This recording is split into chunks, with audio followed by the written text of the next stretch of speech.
o mal que perdurou por 14 anos em nosso país, que quase quebrou a nossa pátria e que agora deseja voltar à cena do crime. No voltarán. ¿Un silencio es un no? Ustedes dicen que un silencio es un no. Y una duda, ¿de verdad van diciendo ustedes sí, sí, sí hasta el final? Nosotros promovemos la familia natural. Y la familia natural es entre un hombre y una mujer. Perfecto. Que la violencia no tiene género, señorías. No tiene género. Y no vamos a asumir en nuestro grupo que se criminalice al varón. Que con la bendición de Dios, con el ingreso de la Biblia a este escenario que es tan importante y que es imprescindible, vayamos adelante por el bien de todos los bolivianos. Nazis. Bueno, hoy en Contexto he escrito una pieza sobre José Antonio Cast. Los nazis están de vuelta y hay que ponerles la matrícula, sobre todo a los que tienen poder. Aquí van algunos spoilers. Los seguidores españoles de la base conocéis a los nazis de aquí, Abascal, Olona, Álvarez de Toledo o Ayuso. Y todo el mundo sabe quién es Trump y quién es Bolsonaro, que muy pronto dejará de ser presidente, pero que ha demostrado que la ultraderecha es muy fuerte en Brasil. En Europa, en estos días se habla mucho de Meloni, jefa del partido que fundaron los seguidores de Mussolini, y todo el mundo conoce a Le Pen y a Víctor Orbán. Pero quizá fuera de Chile no se sabe mucho de Cast. José Antonio Cast admira a Trump y es amigo de Bolsonaro y es amigo también de Abascal. Y es básicamente un nazi que además es hijo de un nazi. Su padre militó en el partido nazi alemán y en las juventudes hitlerianas y como otros de su calaña se fue a Chile. Cuando la derecha chilena pidió a sus militares que dieran el golpe contra Allende, que llevó a Pinochet al poder, la familia del nazi Cast prosperó mucho. El dictador nombró a uno de los hijos del nazi ministro y después le hizo presidente del Banco Central. Pero los Cast no solamente ocuparon cargos en la estructura de poder político de la dictadura y tras la llegada de la democracia unos cuantos escaños de la ultraderecha chilena, también participaron en la represión. Una investigación del año 2015 reveló el papel de los Cast en la trama civil que apoyó la represión y los asesinatos de la dictadura. Los camiones de la familia Cast jugaron un siniestro papel en la represión en la zona de Paine, donde las familias campesinas a las que apoyó la Unidad Popular con su reforma agraria fueron exterminadas. José Antonio Cast, como buen ultraderechista, ha sido investigado por cohecho, fraude fiscal y financiación ilegal de su partido, y como buen patriota tiene o ha tenido sociedades en Panamá para no pagar impuestos en Chile. Es también conocido por haber protegido a torturadores y represores de la dictadura encarcelados. En fin, y este tipo estuvo muy cerca de ser presidente de Chile. A los nazis hay que ponerles la matrícula. Bienvenidas y bienvenidos a La Base.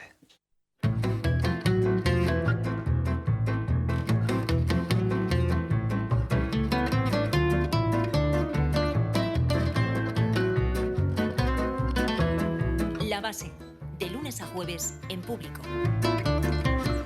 Bueno, hoy en La Base hablamos de nazis, fachas, ultraderechistas, fachos, en España, en América Latina. Nuestra matemática Sara Serrano nos va a hacer un mapa de la presencia de esta gentuza en muchos lugares. ¿Qué tal, compañera? ¿Qué tal, Pablo? Buenas tardes. Manu Levín esta vez va a hacer una cosa que era necesario hacer desde hace un tiempo, hacer un mapa del poder mediático ultraderechista. Como sabéis, a los medios de comunicación dominantes les preocupa mucho que haya un podcast como La Base o que haya gente de izquierdas que se organice para tener un medio de comunicación, pero jamás dicen ni pío de la estructura mediática que tienen los nazis. ¿Qué tal, compañero? Una estructura con tentáculos en muchos países y que difunde veneno con mucha capacidad en muchos lugares. Ahora lo veremos. ¿Qué tal, Pablo? Ina Finogenova nos va a hablar hoy de México y de las redes ultraderechistas que hacen la guerra cultural en este país. ¿Qué tal, compañera? Bien, Pablo, hay una retroalimentación ahí entre México y España. Y vamos a seguir con México entrevistando a Nuria Alabao, la responsable de Feminismos de Contexto, que también lleva las relaciones entre género y ultraderecha, que nos va a hablar de un congreso de ultras que se ha producido hace muy poquito en México. Así que con este programa lleno de fachos, fachas, ultras y nazis, hay que ver, arrancamos, Lolo. La base de datos. Buenas tardes, Sara Serrano, cara al sol. ¿Qué tal, Pablo? Hoy quería hacer un mapa de algunos nombres propios de la internacional ultraderechista. La colaboración entre ultraderechas iberoamericanas no es un fenómeno nuevo, son bien conocidos los vínculos que mantuvo Franco con Pinochet o con Videla. En el caso chileno hay un libro muy interesante de Mario Amorós, Pinochet, biografía militar y política, que revela la correspondencia que mantuvo Augusto Pinochet con Francisco Franco entre 1973 y 1975. Esto se produce en el contexto de la caída de la dictadura portuguesa después de la Revolución de los Claveles, en la que España se convirtió en el último aliado político de Chile en el continente europeo. Bueno, pero esta colaboración entre las extremas derechas españolas y latinoamericanas sigue existiendo en nuestros días, ¿verdad? Sí, Vox está tejiendo una alianza anticomunista de fundamentalistas religiosos, neocons, ultraliberales y nostálgicos de la dictadura en América Latina. Tal y como señala nuestro compañero Julián Macías, Vox era residual hasta que empezaron a tener relaciones internacionales. La punta de lanza de esta alianza ha sido la conocida como Carta de Madrid, un manifiesto que llama a actuar contra el avance del comunismo en lo que llaman la iberosfera. El texto alerta sobre el secuestro que sufre parte de la región por regímenes totalitarios de inspiración comunista apoyados por el narcotráfico y que se encuentran bajo el paraguas del régimen cubano. Narcos, cubanos, comunistas, esto es lo mío. Ya luego hablaré de eso. Bueno, la iniciativa se presenta como una forma de contrarrestar a otras plataformas de la izquierda latinoamericana, como es el caso del Foro de Sao Paulo o el Grupo Puebla. La primera, fundada por el Partido de los Trabajadores de Brasil, fue constituida en los años 90 para combatir las consecuencias del neoliberalismo en América Latina tras la caída del muro de Berlín. La segunda agrupa una serie de políticos progresistas como José Luis Rodríguez Zapatero, Lula da Silva, Francia Márquez, Irene Montero o Alberto Fernández. Bueno, el objetivo del partido de Abascal con la Carta de Madrid es clarísimo, que eso cristalice en una internacional facha que sirva para evitar el avance de las fuerzas de izquierdas. Sí, para ello Vox se ha servido de la Fundación Disenso, presidida por el propio Santiago Abascal.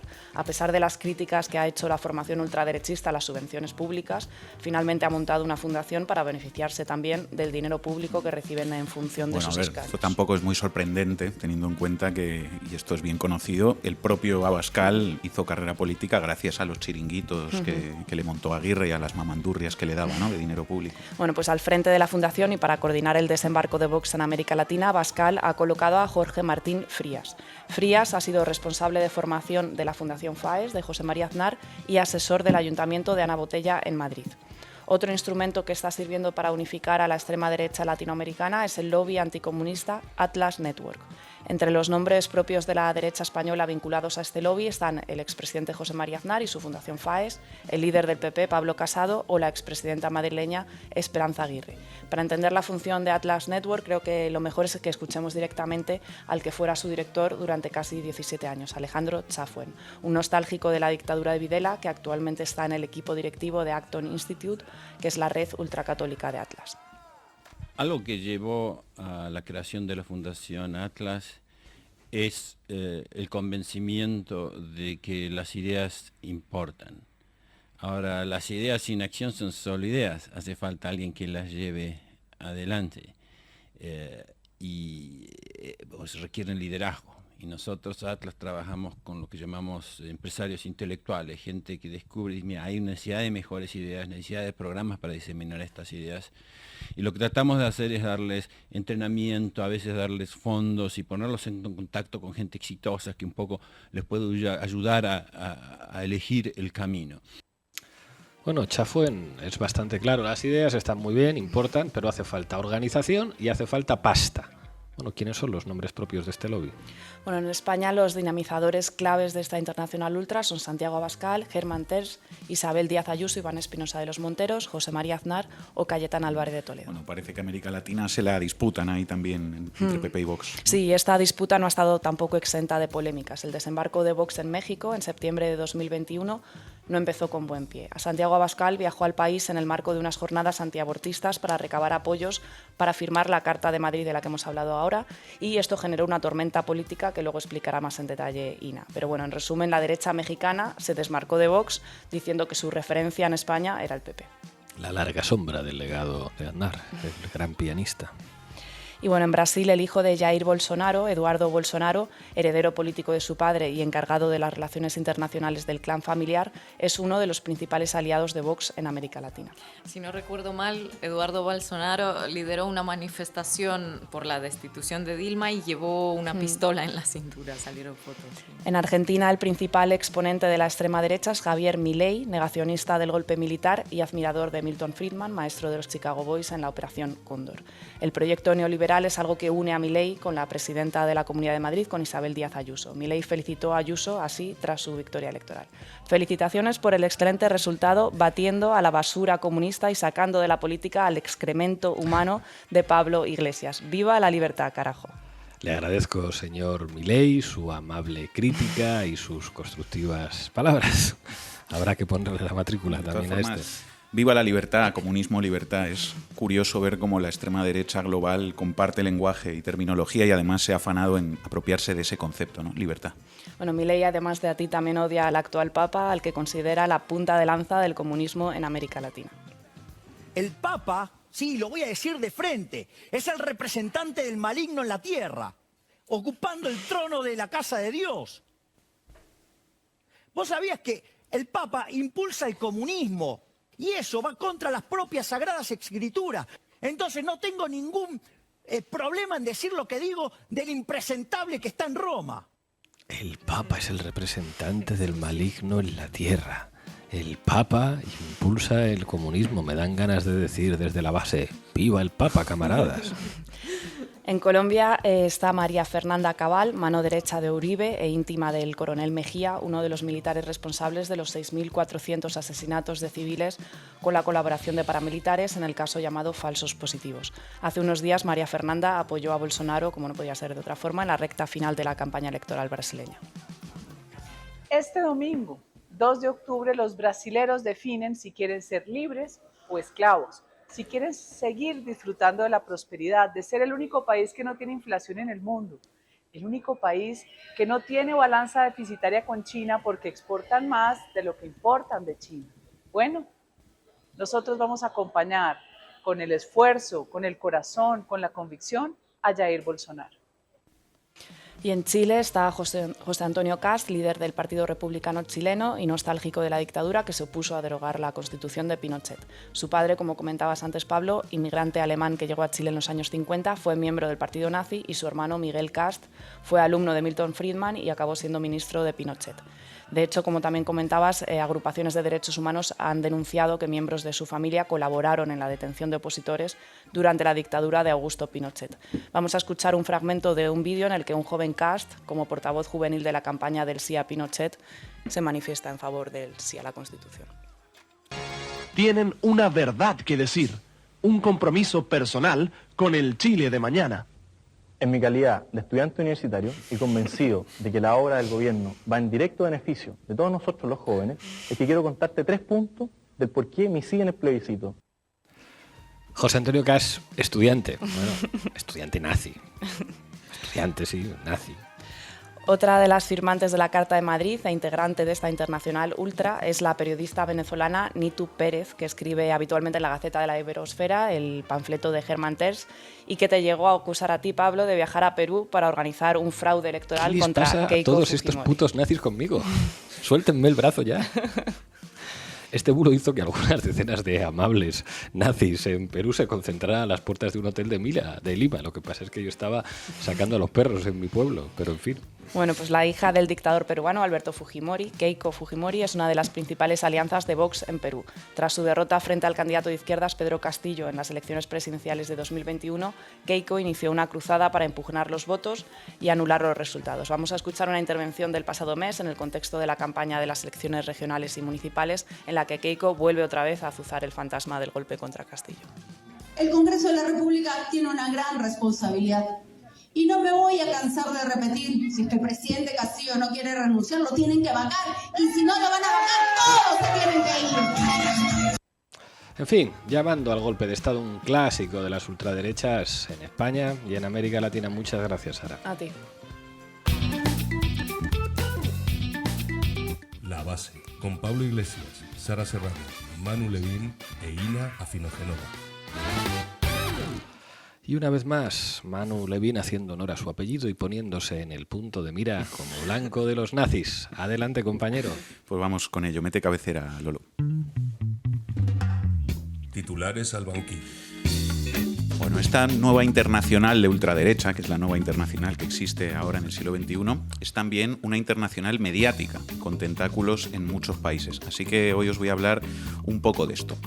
El nodo principal, la nave nodriza de toda esta especie de red internacional de tabloides e instrumentos mediáticos de ultraderecha es Breitbart News, el medio digital de referencia de la nueva derecha trumpista estadounidense, la llamada alt-right. Breitbart tiene su sede en Los Ángeles y oficinas en Texas, Londres y Jerusalén. Se fundó en 2007 y estuvo dirigido hasta 2016 por su expresidente ejecutivo Steve Bannon, que me imagino que os sonará de algo. Steve Bannon, para quien no lo conozca, es un empresario mediático, exbanquero de inversiones y estratega político estadounidense que fue el principal ideólogo de Donald Trump. Bueno, y además de a Trump, Bannon también ha apoyado, directamente asesorado a multitud de partidos de ultraderecha de Europa y de América Latina. Al Frente Nacional de Francia, a Fidesz de Hungría, Alternativa para Alemania, Demócratas de Suecia, el Partido por la Libertad de Países Bajos, la Liga Norte de Italia, el Partido de la Libertad de Austria, el Partido Popular de Suiza, el Frente Nos en Argentina o Vox aquí en España. Efectivamente, una larga lista. Bueno, pues Bannon, como os decía, dirigía Breitbart News, que es básicamente un portal de fake news que se convirtió en algo así como la plaza digital del trumpismo en Estados Unidos. Ustedes se preguntarán qué narices tiene que ver una web facha en Los Ángeles, a 10.000 kilómetros de nosotros, de donde nosotros estamos, con los fenómenos mediáticos de la ultraderecha en otros países. Pues tiene mucho que ver, porque Steve Bannon construyó con Breitbart News un nuevo paradigma mediático, digamos, un nuevo modelo que después ha sido replicado, copiado en muchos otros lugares, entre ellos España y muchos países de Sudamérica. Aquí en España tenemos varios hijos de Breitbart News. Por ejemplo, OK Diario, el tabloide de Eduardo Inda, creado en septiembre de 2015 con el objetivo de destruir a Podemos e impulsado gracias al préstamo de 300.000 euros de dinero público sin avales ni garantías que el exministro de Industria del PP, José Manuel Soria, dio a OK Diario pocos meses después de su fundación a través de la Empresa Nacional de Innovación. Bueno, lo que representa OK Diario ya lo sabemos todos, un digital de ultraderecha que ha normalizado la mentira en la cultura mediática española, gracias, entre otros, a Antonio García Ferreras, y que se ha convertido en el digital que más tertuliano sienta en las televisiones de nuestro país. Ha conseguido también que algunos de los referentes del periodismo supuestamente progresistas, por defender su colaboración con Inda y por proteger a este sicario miserable, han revelado lo que realmente son y tirado por la borda el prestigio con el que La Sexta quiso venderse a sí misma como una televisión progre. Pero hay más tabloides que siguen el modelo Breitbart en España. Es Diario, Mediterráneo Digital, Periodista Digital, Caso Aislado, El Cierre Digital, o uno que últimamente se está abriendo cada vez más hueco en el nuevo mundo facha, The Objective, el digital financiado por la extrema derecha venezolana afincada en el barrio de Salamanca de Madrid, que dirige Álvaro Nieto y cuya dueña es Paula Quinteros. Paula Quinteros, que nació en Colombia, se crió en Venezuela y ahora vive en España, además de poseer The Objective, es también dueña de El Estímulo, que es un medio antichavista que opera en Venezuela y que se dedica básicamente a promocionar a los líderes opositores al chavismo. Vaya, al final los que sí tenían financiación venezolana era la nueva de ultraderecha mediática española, ¿no? Ironías, ¿no? ¿Quién lo iba a decir, verdad? La conexión Madrid-Caracas opera a pleno rendimiento, efectivamente, pero no en la izquierda, que es la idea que han querido inocular en la cabeza de la gente en este país, mostrando en televisión documentos falsos sobre el señor que presenta este podcast en plena campaña electoral. Es muy burdo, pero vamos con ello. Entonces, bueno, esa conexión existe, sí, pero en la derecha y fundamentalmente en esta nueva ultraderecha mediática. Bueno, el último nuevo medio facha español del que os quiero hablar hoy, que seguramente es el que tiene más vocación de construir esa especie de internacional ultraderechista, es La Gaceta de la Iberosfera. Lo mencionaba también antes Sara. La Gaceta de la Iberosfera es un tabloide de ámbito transnacional que es el brazo mediático de Vox. Antes, en la cabecera, pertenecía al grupo Intereconomía, pero en 2020 pasó a estar controlada por la Fundación Disenso, que es el think tank de Vox. Básicamente difunde ideas colonialistas e imperialistas panhispánicas, ultraneoliberales, anticomunistas y antifeministas. Es muy curioso que nunca, jamás hemos visto a ningún militante del periodismo patrio español, guardián de las esencias del periodismo neutral, los que reciben premios de la monarquía y se presentan a sí mismos como grandes periodistas, preguntar jamás a nadie de Vox sobre la relación que tiene este partido con ciertos medios de comunicación. No. Eso no lo hace.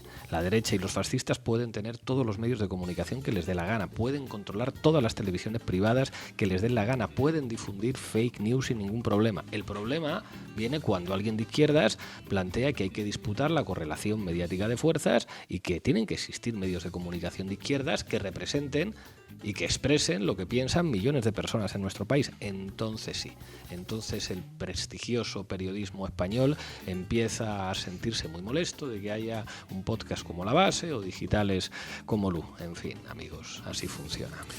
Bueno, sobra decir que esta nueva arquitectura mediática de ultraderecha que irradia el trumpismo y la escuela Bannon es algo internacional, no es algo solo de España.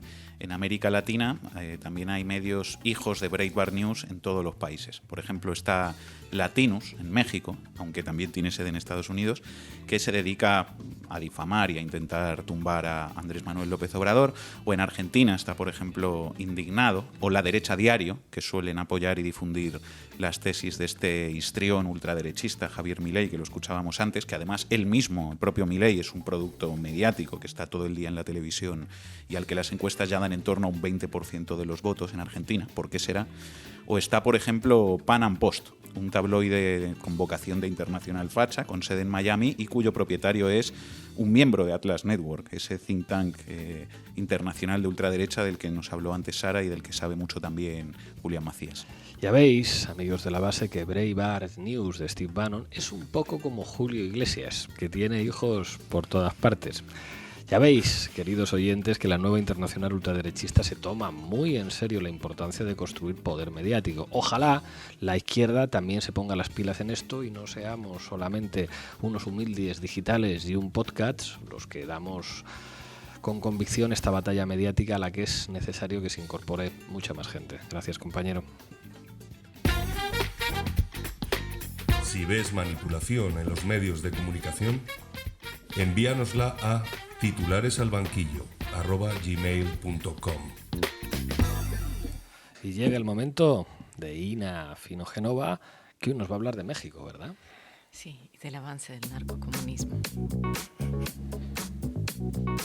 ¿Para qué me invitan? El análisis internacional de Ina Finogenova. Narcocomunismo. Esto seguro que es culpa del Papa también. Avanza en América Latina, ojo, cuidado. Pero tenemos a una versión 2.0 de Hernán Cortés que va a pararlo. Tenemos a unos cuantos en realidad. La ideología que enarbola la ultraderecha española traspasa las fronteras y en Latinoamérica ha encontrado a toda una pléyade de activistas y políticos liberales en lo económico y conservadores en todo lo demás, unidos para defender lo que ellos entienden por la democracia frente a lo que ellos llaman el avance del comunismo en el territorio que el partido Vox, por algún motivo desconocido, llamó la Iberosfera. De las alianzas de Vox con la derecha y la ultraderecha latinoamericana se empezó a hablar el año pasado cuando el líder de Vox, Santiago Abascal, se reunió en la sede de la Cámara Alta del Poder Legislativo de México con varios senadores y congresistas panistas y al parecer también algunos del PRI.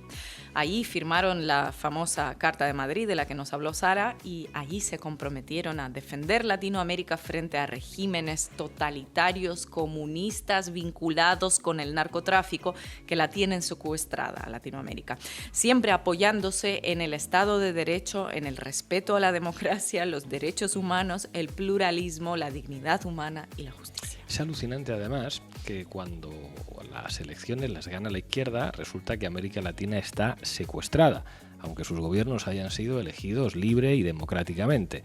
Y es alucinante también que a cualquier gobierno de izquierdas, por el hecho de ser de izquierdas, le acusen siempre de estar apoyados por el narcotráfico, aunque no aporten ninguna prueba. Y esto da una idea precisa de quiénes son los autores y cuál es el modus operandi de los que se organizan en torno a la famosa Carta de Madrid y su concepción del Estado, del derecho y de la propia democracia. Bueno, el caso es que se difundieron imágenes de esa reunión y todo tomó un girito tragicómico, porque finalmente se ha hecho más que evidente la afinidad del PAN PAN con la ultraderecha española, cuyas posturas sobre el tema de la conquista, por poner un ejemplo, no es que sean muy bien vistas allí. Esas declaraciones de Abascal sobre el régimen de terror de los aztecas, del que Hernán Cortés liberó a millones de personas, digamos que es una interpretación peculiar de la historia de México, Totalmente. por decirlo suavemente. Bueno, la reunión generó terremoto en el seno del propio PAN. Una de sus senadoras, Xóchitl Gálvez, se desmarcó del encuentro al asegurar en un tuit que ella con Vox ni a la esquina. Hasta el expresidente panista Felipe Calderón criticó ese acercamiento diciendo que la dirección del que fuera su partido lleva algún tiempo extraviada, aunque eso no lo sé, Rick. Más adelante les explicaré por qué me parece falso, un poquito. Y así es como definió esa visita a AMLO en una mañanera. Ya ven, hasta ayer vinieron unos extremistas de España, ¿no? Del Vox, ¿no? Se unieron con el PAN, porque son lo mismo, ¿no? Nada más que simulaban los del PAN y otros de que eran demócratas, y no, son conservadores y ultras conservadores, casi fascistas.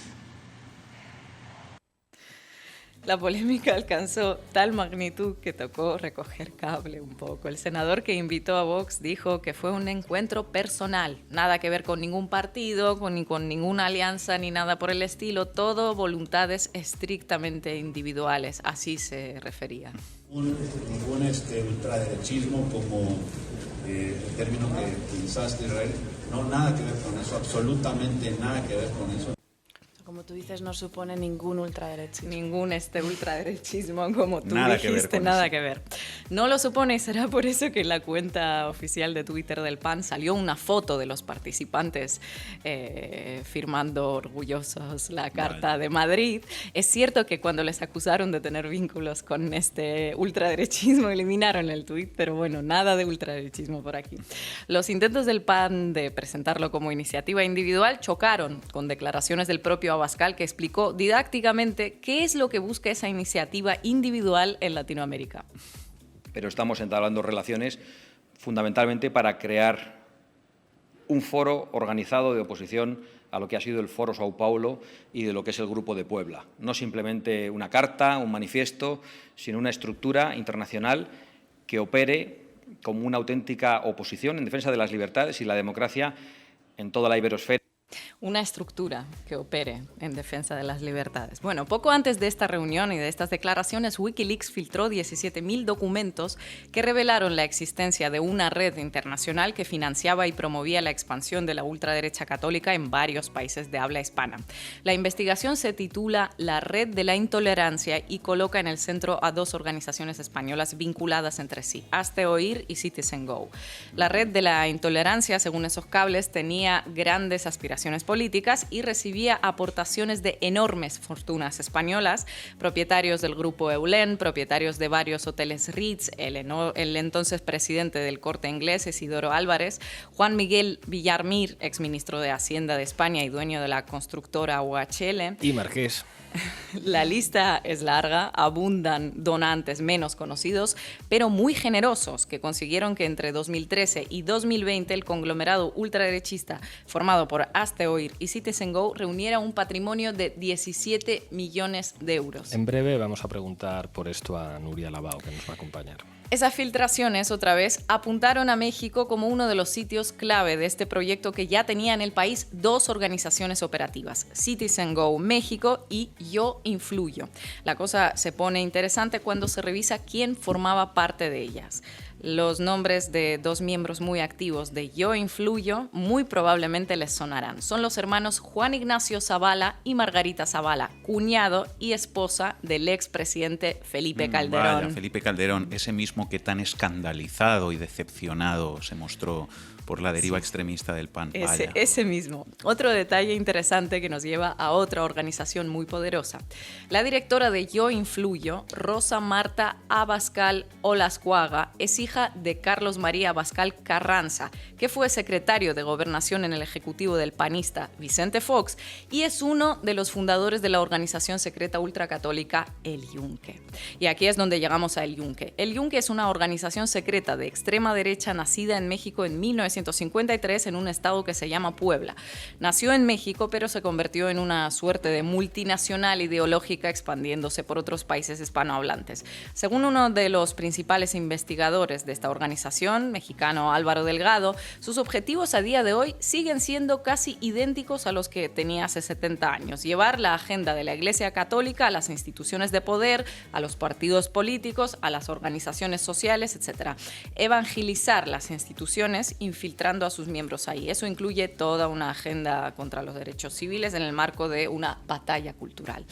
Tiene un carácter secreto, un estricto código de conducta, por eso no se presenta en sociedad con su propio nombre y ejerce a través de filiales, cada uno con su propósito, su nombre y su equipo, como Hazte Oír y Citizen Go en España o Yo Influyo en México.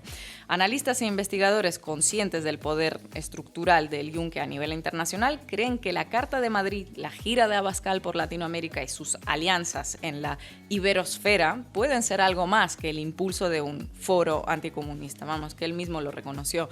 Según Álvaro Delgado, por ejemplo, en México, un sector del Yunque que está infiltrado en el PAN sí ya está pensando en crear otro partido político y con una agenda más del Yunque y de Vox. Y bueno, me dirán, ¿qué hay de ilegítimo en el hecho de que agrupaciones ideológicamente cercanas se unan, se asesoren, etcétera? Bueno, en principio nada, pero llama mucho la atención que luego pretendan disfrazarlo o directamente negarlo y bueno, no estaría mal tener un ojo puesto sobre cualquier fuerza que intenta imponer sus intereses actuando con insistencia desde la opacidad.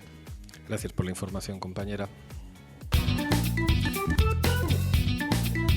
La Base, con Pablo Iglesias, Sara Serrano, Manu Levín e Ina Afinogenova. Nuria Labao, gracias por atender a La Base. Hola, encantada de estar aquí. Nuria, acabas de escribir en Contexto una pieza en la que hablas del Congreso Mundial de las Familias, que tendría detrás a la Organización Internacional para la Familia, una agrupación ultraconservadora, que acaba de tener una reunión en México. Háblanos de estas dos instituciones. ¿Quiénes son? Bueno, la Organización Internacional para la Familia ahora mismo es una de las agrupaciones ultraconservadoras más poderosas del mundo y está vinculada con la derecha cristiana estadounidense, ¿no? Ellos tienen varias iniciativas, una de ellas es este Congreso Mundial de las Familias, pero también hacen tareas de lobby, por ejemplo, en organismos internacionales como la ONU, ¿no?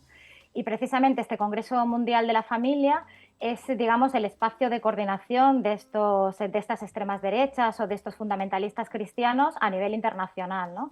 Digamos que se habla de defensa de la familia, pero ya sabéis que el objetivo último es atacar derechos de las mujeres, derechos de las personas LGTBI, y digamos que estos grandes congresos lo que les sirven es para coordinarse en argumentarios, para generar vías de financiación, tejer redes, también generar campañas que quieren impulsar leyes o otras estrategias, por ejemplo, unas fundamentales ahora mismo para ellos, que es penetrar el Poder Judicial o penetrar los comités éticos de los hospitales para tratar de poner trabas al aborto en aquellos sitios donde es legal. Digamos que inventan estrategias y las componen y las ponen en común, estrategias para minar derechos, ¿no? Y son importantes porque de alguna manera han diseñado los principales ejes discursivos de los conservadores, ¿no? en cuestiones de género desde finales de los 70, que es cuando se crea, en el 97, pero también se utiliza como una herramienta de intervención política, o sea, los lugares donde tienen lugar estos congresos, lo que intentan hacer, digamos, es apoyar diversas campañas que se están produciendo, por ejemplo, en este caso en México, contra el aborto, o en el 2012, que tuvo lugar en España, fue cuando el PP ganó las elecciones y se preveía que se podía anular la reforma de Zapatero de la ley del aborto. Entonces, en aquellos lugares donde se va a producir una guerra de género, como yo les llamo, quieren intervenir dando apoyo internacional a los actores conservadores locales. Esto es muy interesante porque, claro, hablas de la penetración que hacen en instituciones del Estado, como como el Poder Judicial, como los comités de ética, y dices que tienen entre sus objetivos fundamentales, por una parte, el colectivo LGTBI, criminalizan a este colectivo y al mismo tiempo atacan los derechos sexuales y reproductivos de las mujeres. ¿De qué más iniciativas en esta dirección nos puedes hablar de estos grupos? Yo creo que es importante analizar y pensar bien cuáles son las estrategias legales que utilizan. Es verdad que una muy común es la del litigio estratégico, lo vemos aquí con abogados cristianos, ¿no? Tratando de tanto criminalizar a las activistas feministas como de poner demandas a políticos progresistas, etcétera. Pero también hay otro trabajo, como he dicho antes, de lobby, ¿no? Y de lobby legal, o sea, generar campañas, pero también generar presiones digamos, o penetrar algunas instituciones de tipo judicial. Bueno, por ejemplo, en Estados Unidos, para ellos ha sido más fácil cambiar la composición del Supremo para anular, digamos, el marco legal que permitía que los estados generasen leyes a favor del aborto. Les es más fácil eso que penetrar, digamos, el poder legislativo, ¿no? Que siempre tiene más contrapesos y es más difícil, ¿no? Entonces, hacen ese trabajo para cambiar constituciones, para cambiar legislaciones. En Rumanía, por ejemplo, hubo una gran campaña que impulsó un referéndum constitucional para prohibir el aborto. Esa era la primera forma también que tenía el ataque al aborto en Polonia, aunque luego fue una consulta al Constitucional. Y digamos que, por ejemplo, esas tareas las vemos. Ellos dicen, hemos conseguido impulsar leyes que se atribuyen como victorias propias, que es verdad que no es tan fácil decir si es una victoria propia, es una victoria de los agentes locales, etcétera, ¿no? Pero ellos dicen, por ejemplo, que la ley que impide hablar de homosexualidad en Rusia es una ley que han conseguido ellos, que ha sido una victoria suya. En África también han conseguido impulsar leyes como la ugandesa, ¿no? Que impone castigos penales severos a las personas gays, o la que prohíbe el matrimonio entre las personas del mismo sexo en Nigeria, ¿no? O sea, ya te digo, es difícil saber si realmente esas leyes se han aprobado debido a su acción política, pero bueno, ellos dicen que sí, que es una victoria suya, ¿no? Bueno, de hecho, explicas en el artículo que para ellos es absolutamente fundamental la guerra cultural. ¿Qué quiere decir esto? Sí, bueno, en realidad, como yo la utilizo, digamos, es a finales de los años 70 en Estados Unidos, la derecha religiosa en Estados Unidos se activa, digamos, para confrontar los avances de las luchas LGTBI, de las luchas feministas, ¿no? Es eso que ellos llaman el marxismo cultural. Es verdad que la utilización que se da a ese concepto es más bien de los 90 o de los 2000, ¿no? Guerra cultural tampoco hace referencia a que estos temas no sean centrales, son esenciales, digamos, para el sostenimiento del orden social, para el sostenimiento del orden de desigualdad económico, pero digamos que tiene un sentido político porque consiguen generar bases muy movilizadas, ¿no? Que se activan por guerras de valores, ¿no? Yo creo que esto es importante en un momento de desafección política, ¿no? Ya sabemos que mucha gente no vota o que la gente no está interesada en política. Sin embargo, cuando utilizan estas cuestiones que tienen que ver, pues, con las personas homosexuales o que tienen que ver con determinado papel de la mujer en la sociedad, pues consiguen que la gente vaya a votar. Y no solo eso, que la gente salga a la calle, que se manifiesten, digamos, generan guerreros culturales que están dispuestos a activarse por estas cuestiones, y eso para ellos es un valor político fundamental. Explicas en el artículo también que hay una notable participación española en este congreso. Allí ha ido Tamara Falcó, Rojas Marcos, el presidente de una organización fundamentalista de Hazte Oír, Ignacio Arzuaga. ¿Cuáles son las vías de influencia de estos ultras en España? ¿Tienen relaciones con el PP y con Vox?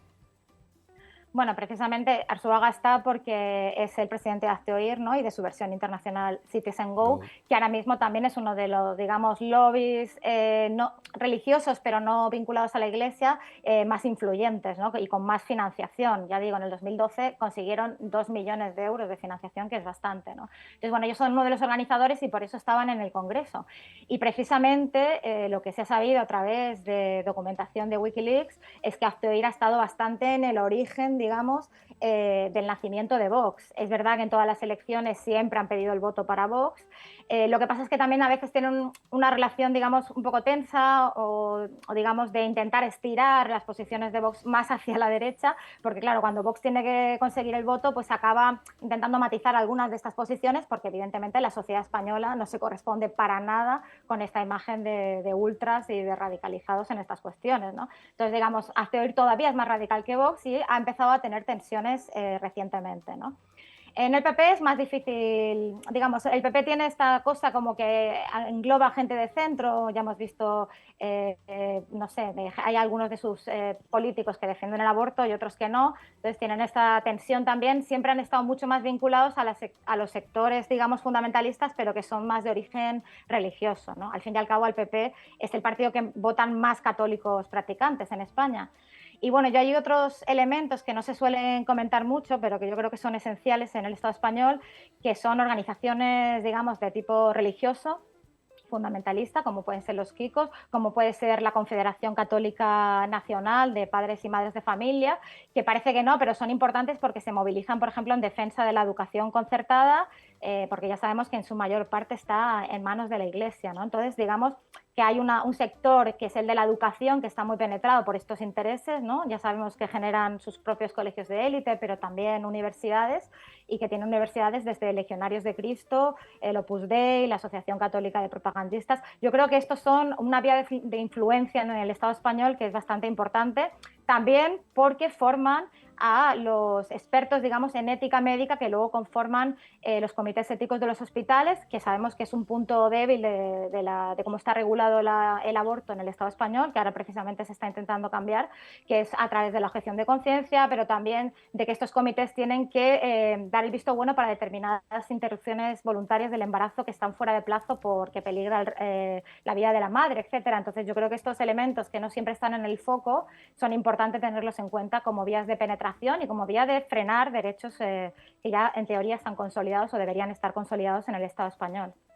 Nuria Labao, coordinadora de Feminismos en Contexto, investigadora de la relación entre extremas derechas y género. Muchísimas gracias por atender a La Base. Gracias a vosotros por tenerme. Y llegamos al final. Hoy vamos a acabar con Reincidentes, con un temazo antifascista, Nazis nunca más. Hasta mañana.